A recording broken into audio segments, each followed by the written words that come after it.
অর্থনীতির বড় সংজ্ঞা বুঝি না, বুঝি মানুষের উন্নয়ন বলেন প্রধানমন্ত্রী। স্বদেশ প্রত্যাবর্তন দিবসে গণভবনে শুভেচ্ছা। সাভারে রাজীব ফখরুল দুই ভাইয়ের ত্রাসের রাজত্ব অভিযোগেও মামলা নেয় না পুলিশ, মাফিয়াতন্ত্র দমনের পরামর্শ। ফের সড়কে মৃত্যুর মিছিল, কুমিল্লার 14 গ্রামে যাত্রীবাহী বাস উল্টে নিহত 5, খুলনায় ফিটনেসবিহীন গাড়ির দাপট। আর অস্থির নিত্যপণ্যের বাজার, সরবরাহ কম অজুহাতে বেড়েছে সবজির দাম, মাছ, মুরগি ও ডিমের দর আরো চড়া। এবং যুক্তরাষ্ট্রের বাজারে কমছে বাংলাদেশে তৈরি পোশাক রপ্তানি, ভিয়েতনামের দাপট পাত্তা দিতে নারাজ ব্যবসায়ীরা।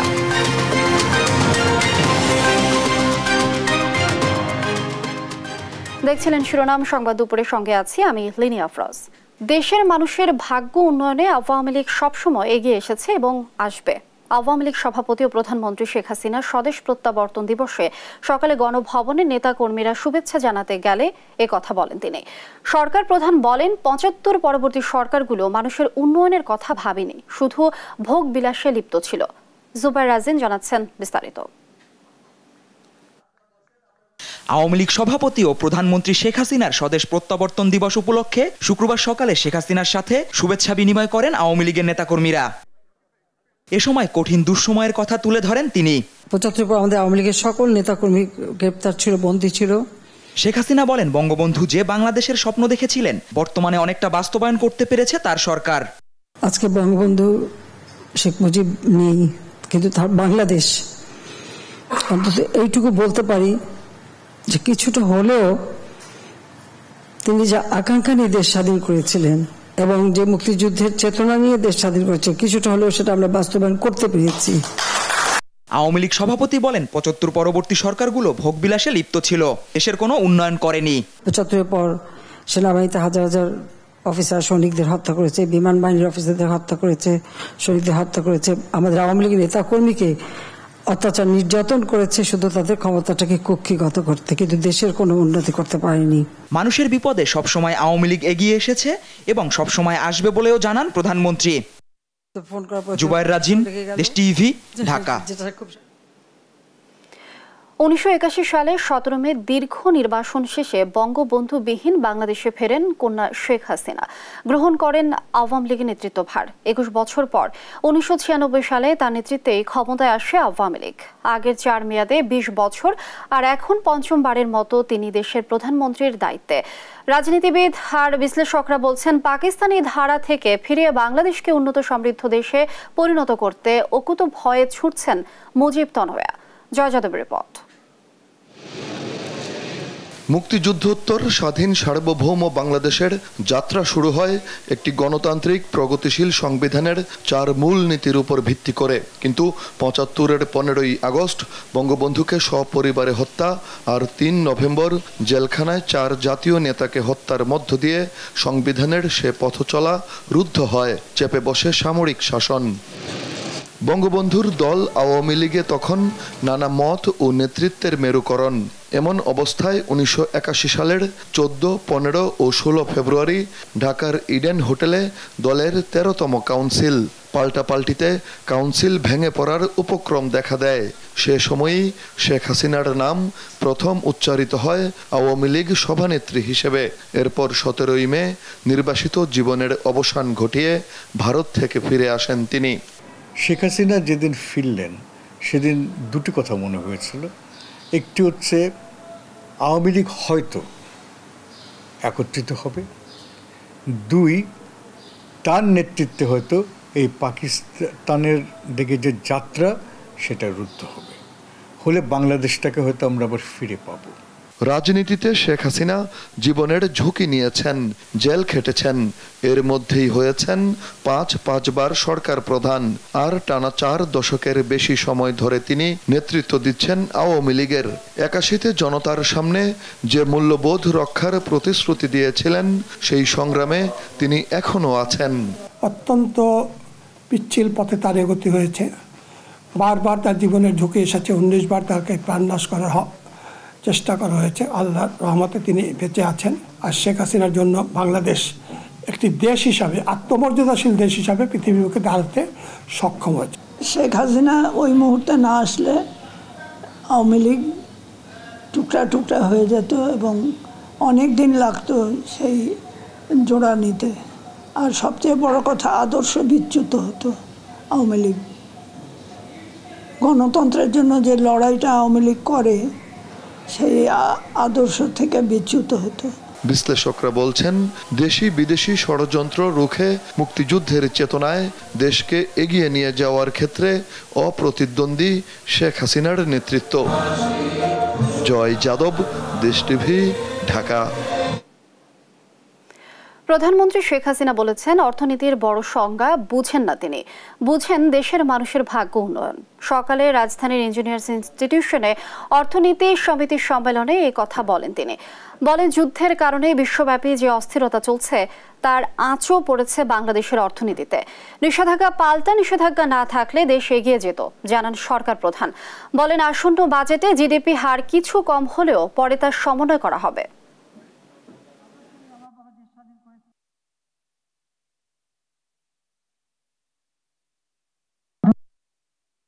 দুর্ভাগ্যের বিষয় যে এখন একটা উদ্বেগের বিষয় হলো এই যুদ্ধ, কারণ স্যাংশন, কাউন্টার সব কিছু মিলে সারা বিশ্বব্যাপী যেখানে মূল্যস্ফীতি, সেখানে আপনারা জানেন যে ডলারের দাম বেড়ে গেল, প্রত্যেকটা জিনিসের দাম বেড়ে গেল, আমাদেরও খরচ বেড়ে গেল, ঋণের সুদ বেশি দিতে হচ্ছে, সব দিক থেকে একটা প্রযোজ্য চাপ। ইনশাআল্লাহ বাজেট আমরা ঠিকমতো দিতে পারবো এবং বাজেট আমরা বাস্তবায়নও করব।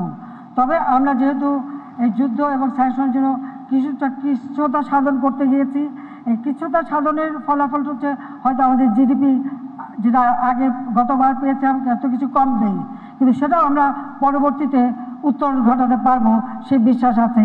সেইভাবে আমরা পরিকল্পনা নিচ্ছি। সাভারের রাজীব ফখরুল দুই ভাইয়ের ত্রাসের রাজত্বে তটস্থ সাধারণ মানুষ আইনি জটিলতা এড়াতে স্বজনদের নামে সম্পদ গড়ে চলছেন রাজীব। রাজনীতির ছত্রছায়ায় জমি দখল, চাঁদাবাজিতে 2 দশকে সাভারবাসীর কাছে দুর্ধর্ষ আতঙ্ক রাজীব। তার দুর্নীতির সহযোগী শ্যালক রুবেল, বাবু সহযোগী টাপা জাকির, ছোট ভাই তেঁতুল ছড়ার চেয়ারম্যান ফখরুল আলম সমরও কয়েকশো কোটি টাকার মালিক। মঞ্জুরুল আলম রাজীবের অবৈধ সম্পদ অনুসন্ধানের ধারাবাহিকের 2য় পর্ব আজ। সজীব রহমানের ছবিতে জানাচ্ছেন ফখরুল ইসলাম। সাভারের শূন্য থেকে হাজার কোটি টাকার মালিক বনে যাওয়া মঞ্জুরুল আলম রাজীবের অবৈধ সম্পদ নিজের নামের পাশাপাশি গড়েছেন অন্যদের নামেও। আইনি জটিলতা এড়াতে রাজীব সম্পদের সাম্রাজ্য করেছেন শ্যালক রুবেল, বাবু, ভাই জাহাঙ্গীর সমর, মামা ঠান্ডু মোল্লা ও ক্যাডার জাকিরের নামে। শ্যালক রুবেল 17 বছর আগেও গার্মেন্টসে চাকরি করতেন। রাজীবের শ্বশুর ও রুবেলের পিতাও ছিলেন সামান্য বেতনে একসময়ের ধলেশ্বরী ফ্যাক্টরির কর্মচারী। রাজীবের বদৌলতে 1 দশকে তারাও এখন গার্মেন্টস মালিক। দরিদ্র ছিল, কিন্তু 3 বেলা খাওয়ার যদি নেই। রুবেলের বাপায় তো ধলেশ্বরী মিলে একজন অফার আছে, আমার থেকে শুরু করে একবারে রপ্তানি পর্যন্ত সবগুলো তারা একইতে মাল নামায়। রুবেলের কয়েকশো কোটি টাকার সম্পদ রাজীবেরই। অভিযোগ আছে সাভার, উলাইল, গ্যান্ডায় কয়েকশো গার্মেন্টসের ঝুট ব্যবসার একচ্ছত্র মাফিয়া রাজীবের শ্যালক রুবেল ও বাবু, যেখান থেকে মাসে কোটি কোটি টাকা আয় করেন রাজীব, রুবেল ও বাবু। সাভার ব্যাংক টাউনে রয়েছে রাজীবের শ্যালক রুবেল ও বাবুর নামে শতাধিক ফ্ল্যাট। 15/1 টিউলিপ গার্ডেনে 3টি ফ্ল্যাট, 16/12 মায়েশা কর্টেজে 22টি ফ্ল্যাট, ব্যাংকটাউন 3 নম্বর রোডে 2টি বাড়িতে 21টি ফ্ল্যাট। মালিহা নামের এই বাড়িতে 3টি ফ্ল্যাট, যেখানে রুবেল নিজেই থাকেন। 10 নম্বর রোডে 11 কোটি টাকা মূল্যের 3টি প্লট। 3 নম্বর রোডের 6/1 জোড়া বিল্ডিংয়ে 42টি ফ্ল্যাট। ব্যাংকটাউনের এই টিনশেড মার্কেট দখল করে মাসে লাখ লাখ টাকা আয় করেন রুবেল। এই গরুর ফার্মটিও রুবেলের। এই পরিত্যক্ত বাড়িটিও দখলে নিয়েছেন রুবেল বাবু। সে হচ্ছে সাভারের একমাত্র ত্রাস। রাজীব এই জমিতে দখল করবে বা কি করবে, লোকজন ভয়ে সে এলাকা ছাইরে পালাই যায়। রাজীবের আরেক ডানহাত টেপা জাকির ওরফে মামা জাকির। দেশ বিদেশে রাজীবের বেশিরভাগ সম্পত্তি নাকি এই জাকিরের নামে। 50 ভরি স্বর্ণ সবসময় পরে ঘুরে বেড়ান জাকির। আত্মীয় না হয়েও রাজীবের রাজ রিয়েল এস্টেটের এমডি এই জাকির। শুধু তাই নয়, জাকির রাজীবের অনেক ব্যবসা বাণিজ্য দেখাশোনা করেন। 15 বছর আগেও জাকিরের পরিবার চালানো যেখানে দায় ছিল, সাভার জিরাবো ফুলপুর এলাকায় কয়েক একরের উপর গড়ে তোলা এই বিলাসী বাড়ি ও গরুর খামার চোখ বদলে দেবে। রাজীব সমরের চাঁদাবাজি, টেন্ডারবাজি ও সব ব্যবসার কেশিয়ার হওয়ায় জাকিরের ভয়ে তটস্থ থাকেন এলাকাবাসী। জাকির ভাইয়ের নাম দিলে মনে করে, বাংলা ভাইয়ের নাম দিলে মনে করে হাডু বলতে কাঁপে সবাই। নাম করলে এই এলাকার কেউ আসবে না সামনে, যত ক্ষমতাশালী লোক জুট মুসলদের রাইখে। সাভারের রাজনৈতিক ও প্রশাসনিক সব ক্ষমতা রাজীব পরিবারের দখলে। রাজীবের ছোট ভাই ফখরুল আলম সমর 2015 সাল থেকে 5 বছরের জন্য ছিলেন সাভার উপজেলার দায়িত্বপ্রাপ্ত চেয়ারম্যান। ত্রাসের কারণে রাজীব ও তার পরিবার এতটাই ভয়ঙ্কর যে তাদের বিরুদ্ধে স্থানীয় থানায় মামলা, জিডি কিছুই নেওয়া হয় না বলে অভিযোগ রয়েছে। রাজীব ও তার ভাই সমরের লাইসেন্সকৃত অস্ত্রের পাশাপাশি তার ক্যাডার বাহিনীরও রয়েছে অবৈধ অস্ত্র। সাভারের মাদক ব্যবসার নিয়ন্ত্রকও এই রাজীব পরিবার। সাভারে রাজীবের রয়েছে বিশাল এক হিংস্র ক্যাডার বাহিনী। তার আরেক অনুসারী এই আতিকও 7 বছরে 100 কোটি টাকার সম্পদ গড়েছেন সাভারে। এত সব অভিযোগের বিষয় জানতে রাজীবের কাছে গেলে তিনি মানুষের প্রতি করুণার কথা জানান। মানুষ কাজ করতে গেলে তো আলোচনা সমালোচনা দুইটাই থাকবে, তাদের উদ্দেশ্যে আমার করুণা করা ছাড়া আর কিছু নেই। ট্রান্সপারেন্সি ইন্টারন্যাশনাল বাংলাদেশ টিআইবি বলছে, এমন মাফিয়া তন্ত্রের বিরুদ্ধে রাজনৈতিক ব্যবস্থার পাশাপাশি নিতে হবে প্রশাসনিক ব্যবস্থাও। সাধারণ মানুষ মুখ খুলবে কোন যুক্তিতে বা কোন সাহসে? এগুলোর যারা পর্যবেক্ষক, এগুলো যারা নিয়ন্ত্রক সংস্থা, প্রশাসন, আইন প্রকাশন, তারাই তো এদের এই ধরনের ব্যক্তির হাতে করায়। মঞ্জুরুল আলম রাজীব ও তার পরিবারের দখল, নির্যাতন থেকে বাঁচাতে এখনই উদ্যোগ নেওয়ার দাবি সাধারণ মানুষের। ফখরুল ইসলাম, দেশ টিভি, ঢাকা। রাজধানীর বাসাবোয় নির্মাণাধীন ভবন থেকে পড়ে 2 শ্রমিকের মৃত্যু হয়েছে। বিস্তারিত জানাতে সরাসরি যোগ দিচ্ছেন সহকর্মী এম.এ. আজিম। আজিম, কিভাবে এই দুর্ঘটনা ঘটলো এই বিষয়ে জানাবেন এবং কিছু জানতে পেরেছেন কিনা এই বিষয়ে বিস্তারিত জানাবেন আমাদের।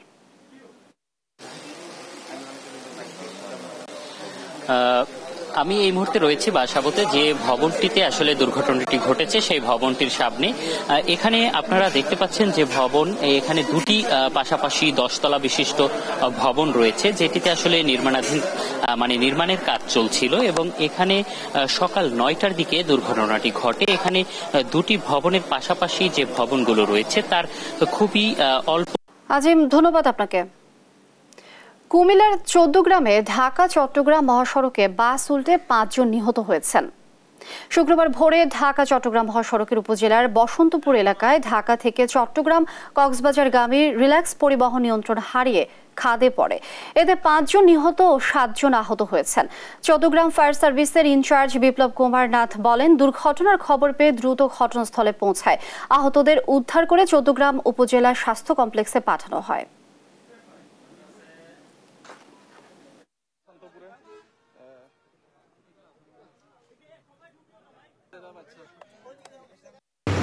স্লিপার বাস বসন্তপুর নামের জায়গায় নিয়ন্ত্রণে পড়ে যায়, খাদে পড়ে যায়। মেসেজ পাওয়ার সাথে সাথে চট্টগ্রাম ফায়ার স্টেশন দ্রুত সেখানে যায়। সেখানে গিয়ে 8জনকে উদ্ধার করে, জীবন উদ্ধার করে, আর 5 জনকে মৃত অবস্থায় উদ্ধার করে। আমরা যদি মৃত্যু বলি না, কিন্তু তারা বলছে যে মারা গেছে এমন আর কি। তাদেরকে উদ্ধার করে আমরা পুলিশের কাছে হস্তান্তর করি। আর বাকি যারা যারা ছিল তাদেরকে রেস্কিউ করে প্রাথমিক চিকিৎসাতে আমরা তাদের বাড়ি ঘরে পাঠিয়ে দিই আর কি। কুমিল্লার 14 গ্রামে যাত্রীবাহী বাস উল্টে 5 জন নিহতের ঘটনার বিস্তারিত জানাতে মিয়াবাজার হাইওয়ে থানা থেকে যুক্ত হচ্ছেন সহকর্মী সুমন কবির।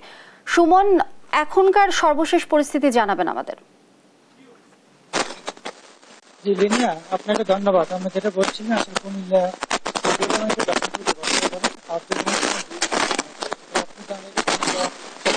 ঘটনা হচ্ছে কুমিল্লা যে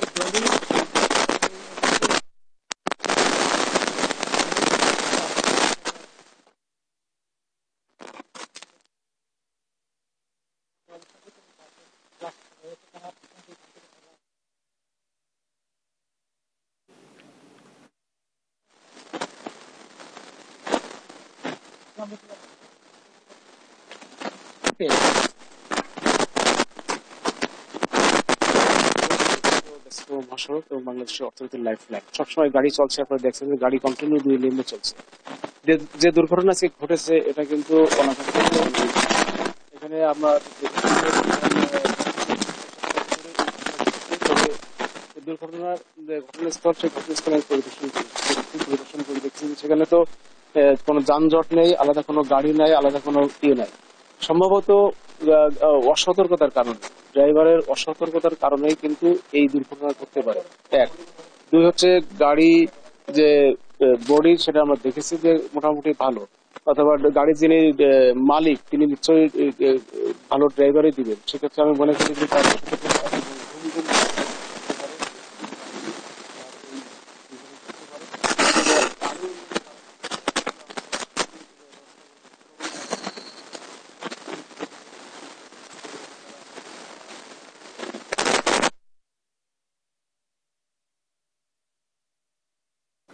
সুমন, ধন্যবাদ। আপনি যুক্ত থাকুন আমাদের সঙ্গে। আমরা পরবর্তী সংবাদে আবারও চেষ্টা করব আপনার সাথে যুক্ত হবার জন্য।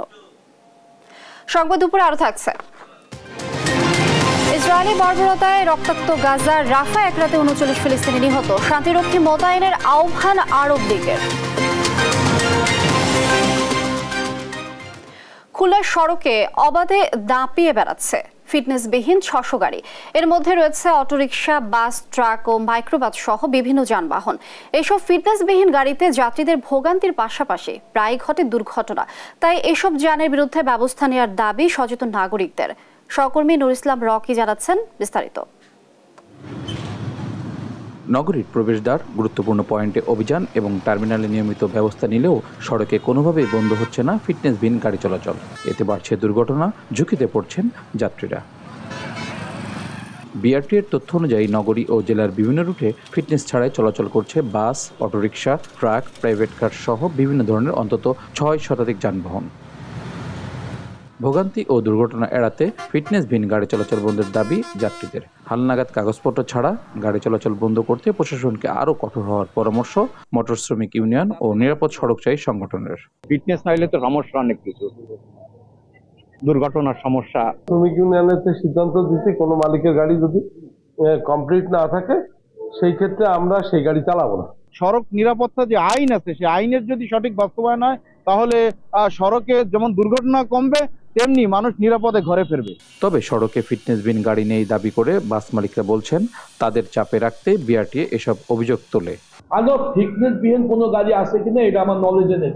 এটা হয়তো বিআরটি ডিসি হিসেবে এক্সপ্রেসের চাপ দেয়, অন্য প্রশাসনের চাপ দেয়। এবার রোডে আসলে আপনার গাড়ি চেক করেন, অমুক করেন, তমুক করেন। আসলে ফিটনেসবিহীন কোনো গাড়ি নেই। ফিটনেসবিহীন গাড়ি চলাচল বন্ধে নগরীর প্রবেশ পথ সহ বিভিন্ন পয়েন্টে চেকপোস্ট, মোবাইল কোর্ট, সাঁড়াশি অভিযান চালানোর কথা জানায় বিআরটিএ ও ট্রাফিক পুলিশ। বিভিন্ন পয়েন্টে আমরা গাড়ির কাগজপত্র চেক করছি, যে সমস্ত গাড়ির ফিটনেস পাচ্ছি না বা অন্যান্য কাগজপত্র ত্রুটি আছে সেই গাড়ির বিষয়ে আমরা আইনগত ব্যবস্থা নিচ্ছি। প্রায় ৬০০-র মতো গাড়ি আছে ফিটনেসবিহীন আমাদের খুলনা জেলা মেট্রোতে। একটা মালিককে আমরা চিঠি দিয়েছি যাতে এরা ফিটনেসটা হালনাগাদ করে নেয়। যদিও আগামী ৩০ জুন পর্যন্ত বিনা জরিমানায় গাড়ির ফিটনেস ঠিক করে কাগজপত্র হালনাগাদে সুযোগ দিয়েছে সরকার। নূর ইসলাম রকি, দেশ টিভি, খুলনা। দেখছেন সংবাদ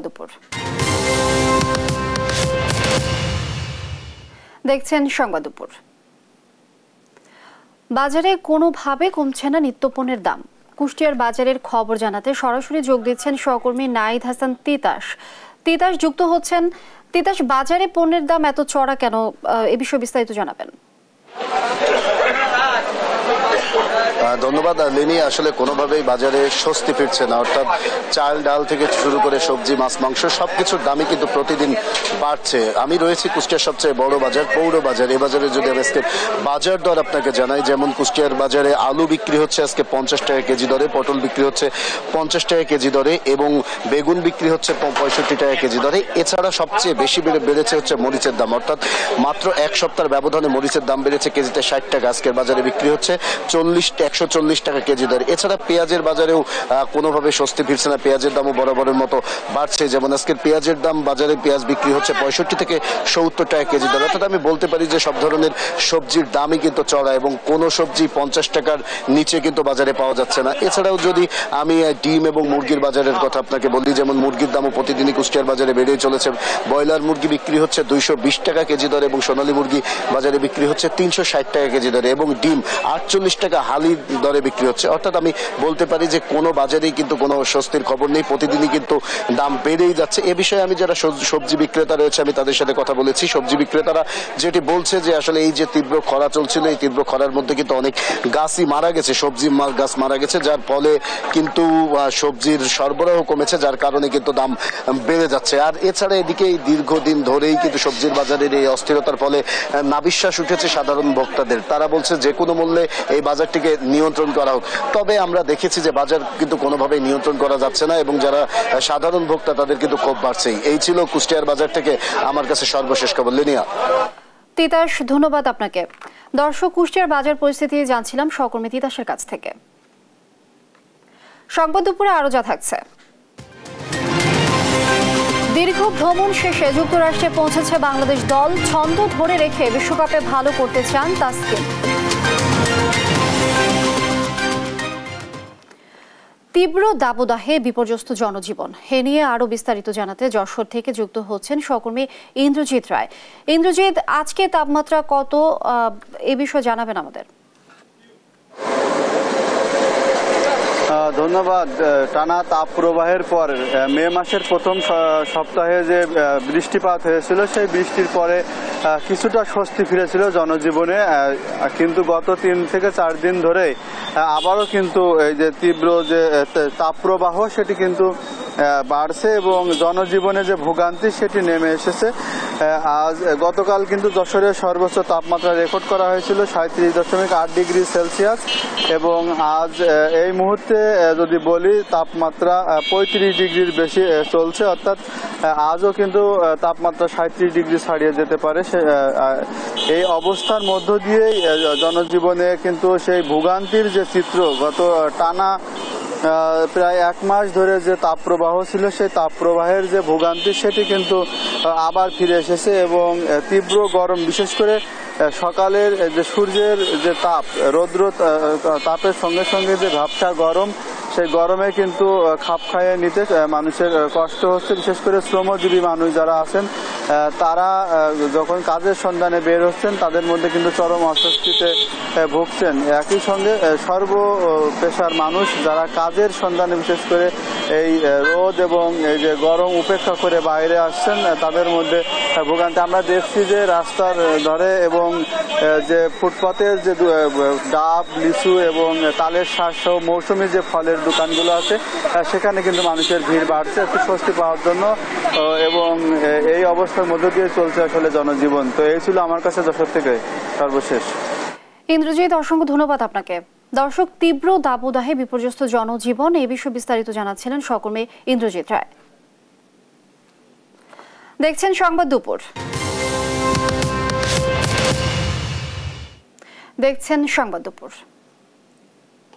আন্তর্জাতিক প্রসঙ্গ।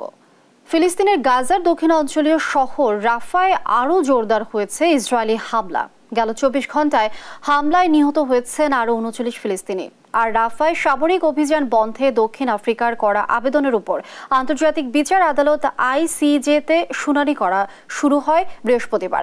এদিকে গাজা সহ ফিলিস্তিনের দখলকৃত সব অঞ্চলে জাতিসংঘের শান্তিরক্ষী মোতায়েনের আহ্বান জানিয়েছে আরব দেশগুলোর জোট আরব লীগ। বিস্তারিত থাকছে রায়হান কবির শুভ্র ডেস্ক রিপোর্টে। গাজার বাতাসে এখন শুধুই লাশ পচা দুর্গন্ধ। ইসরায়েলি হামলায় বিধ্বস্ত শহরটি। ব্যস্ততম শহরের ঘনবসতিগুলো এখন যেন ইট পাথরের মরুভূমি। পানি নেই, খাবার নেই। বিদ্যুৎহীন এলাকাগুলোতে মহামারীর পাশাপাশি চলছে চরম মানবিক বিপর্যয়। ইসরায়েলের কামানোর গোলা থেকে বেঁচে যাওয়া গাজাবাসীর দিন কাটছে চরম আতঙ্কে।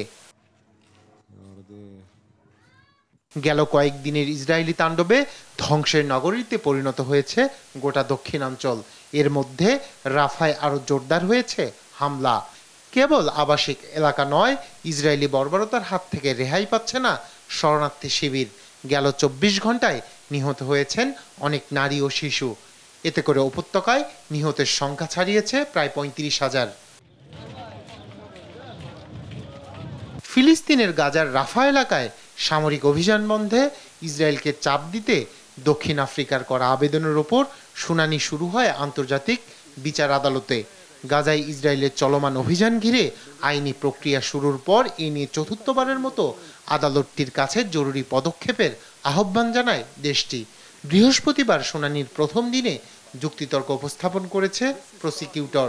শুনানিতে দেশটির অভিযোগ, গাজায় ইসরায়েলের জাতিগত নিধন ভয়াবহ পর্যায়ে পৌঁছেছে। ইসরায়েল নির্মমভাবে ফিলিস্তিনকে মানচিত্র থেকে মুছে ফেলতে গণহত্যার মতো ধ্বংসলীলা চালাচ্ছে। গণহত্যা বন্ধ করার জন্য এর আগেও আমরা এই আদালতে হাজির হয়েছিলাম, কিন্তু ইসরায়েল সব আইন অমান্য করে গণহত্যা অব্যাহত রেখেছে, যা আগের সকল রেকর্ড ছাড়িয়েছে। ইসরায়েল বরাবরই তার অপরাধ আড়াল করতে চেয়েছে। ফিলিস্তিন রাষ্ট্র ও দেশটির জনগণকে রক্ষা করতে অবিলম্বে গণহত্যা বন্ধ করা প্রয়োজন। এদিকে বৃহস্পতিবার বাহরাইনের মানামাতে আরব লীগের সম্মেলনে যোগ দেন জোটের রাষ্ট্রপ্রধানরা।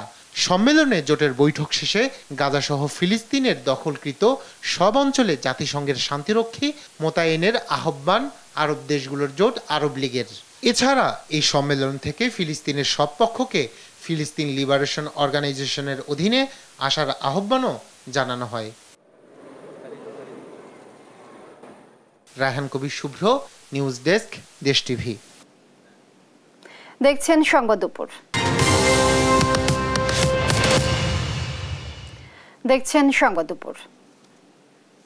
এবার খেলা সংবাদ।